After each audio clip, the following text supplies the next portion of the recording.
You're watching The Source on CNN Philippines. I'm Pinky Webb. Vice President Leni Robredo speaks up on attacks against her during the controversial Easter Sunday press conference. What does she have to say about a call for her withdrawal and rumors of destabilization if her rival Bongbong Marcos wins?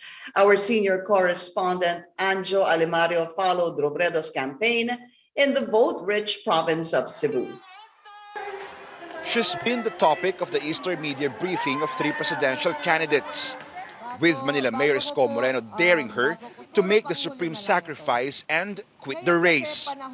Moreno even accused her camp of forcing him to withdraw. Today, Vice President Leni Robredo speaks up. Hindi ko siya papatulan dahil hindi naman ito simpleng laban lang namin dalawa. Yung laban nito ng bayan natin, may mas malaking laban na kailangan nating panalunin. There's also this claim that she said there would be chaos if she doesn't win. Siguro ibabalik ko yung question sa media. Narinig niyo na ba ako at any point na sinabi ko yon? Kasi ako, never ko yun sinabi. We've been covering her since she announced her presidential bid in October 2021. Not once did she say anything about it. This is the second time that the Robredo-Pangilinan tandem visited Cebu. The province is home to over 3 million voters. In 2016, Robredo won with 800,000 votes, Marcos with 300,000 votes. But it could be a different story this year, after the son of the late dictator secured the backing of one Cebu party led by Governor Gwen Garcia. Robredo, on the other hand, has the support of Bando Osmeña Pundok Kauswagan, another major party in Cebu. Is she confident of a repeat victory? Very optimistic ako. In the first place, yung volunteerism na nakikita ko sa Cebu ngayon, wala ito noong 2016. Yung mga local officials naman na tumulong sa atin in 2016, kasama pa din natin ngayon. A grand rally in Mandaue City will cap off Robredo's visit here in Cebu. On Monday, her fiercest rival staged his own rally, drawing supposedly 300,000 supporters, his largest campaign crowd yet. Will Robredo match or even surpass it? Who will carry the country's most vote-rich province this May? In Danao City, Anjo Alimario, CNN Philippines. Local police and organizers say around 150,000 people attended Robredo and Pangilinan Cebu rally last night. Meantime, Manila Mayor Isko Moreno continues to lash out at Vice President Leni Robredo after she said she would not retaliate against his verbal attacks. Hindi naman ako nakikipag-away. I'm just stating the facts. Na bully sila mata pobre. Maliit ang tingin nila sa amin. Diba? Mataas ang pagtingin nila sa sarili nila, kaya sila nanghihingi ng withdrawal ng iba nila kalaban. Okay, let's go straight to the source of the story. We have political analyst Edmund Tayao. Professor, welcome to the source. Thank you so much for your time. Thank you, Pinky. Good morning to everyone. Wow, it's really 18 days left before election day. It's so close. We've been talking about this for so long. How do you see right now the political landscape shaping up? Well, Pinky, unless there's a black swan, there's no other reference that we can use other than the surveys. And all of the surveys seem to say the same exact thing. So let's see, probably next week is the last week that we can possibly expect, something, I don't know, expected or unexpected that can turn the tide differently, no? As far as Mayor Isko's tirades are concerned, that's just expected, albeit rather belated. Obvious naman, no? If we look at the surveys, even if the numbers of the other contenders, meaning those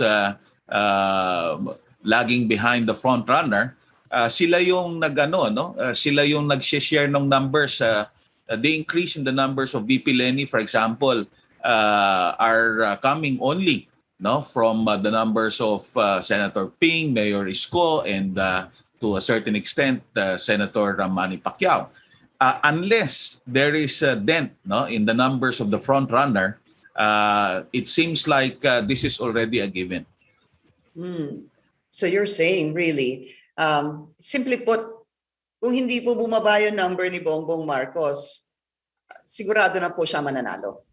Kailangan talagang bumaba, Pinky, kasi kahit na 56 eh. O kailangan mong kahit na pagsama-samahin mo yung magkakalaban hindi enough to recover. This is simply unprecedented. And also, as we've been explaining all along, if our reference are all previous surveys, usually the ones leading just weeks or actually just 2 weeks before the election, oftentimes is the one that actually makes it in the election day. Was there really a time, just going back to surveys, that it became inaccurate a month before the actual elections? Did it ever happen? The only time that I remember that there was an inaccuracy, albeit I think overall was not significant, was the exit poll in the NCR, not the entire country, the exit poll in the NCR of major survey firm at that time in 2004. The result is such that 14% ang lamang ng administration candidate at that time, only to find out that the administration candidate will lose by 12% in the actual numbers. Yeah, pero exit poll yan. Okay, Professor, we just need to take a very short break. We will be right back.